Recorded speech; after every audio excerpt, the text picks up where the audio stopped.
Hello guys, бүгіннен бастап біз, яғни мен, Ержан және сіздер болып ағылшын тілі деген не және оны немен жеу керек деген сұрақтарға бірге жауап іздейтін боламыз.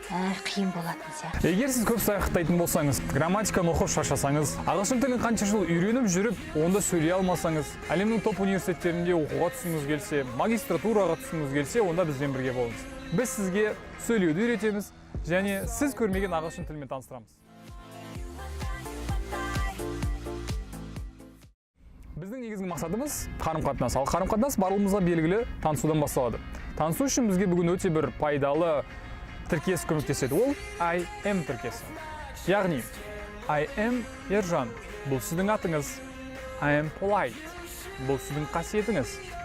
I am married. Бұл сіздің статусыңыз. I am 26. Бұл сіздің жасыңыз. I'm Ron, by the way. Ron Weasley. I'm Harry Potter.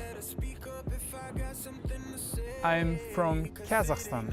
Бұл сіздің туған жеріңіз. Тағы бір атап өтетін мәселе, ол адамдармен қарым-қатынас барысында байқағаным. Олар I am from Kazakhstan деген тіркесті I am from in Kazakhstan деп қолданады. Бұл жердегі in сөзінің қолданысы өте дұрыс емес, сондықтан келесі жолы айтқан кезде I am from in Kazakhstan емес, I am from Kazakhstan деп қолдансаңыздар өте дұрыс болушы еді. I'm from Kazakhstan.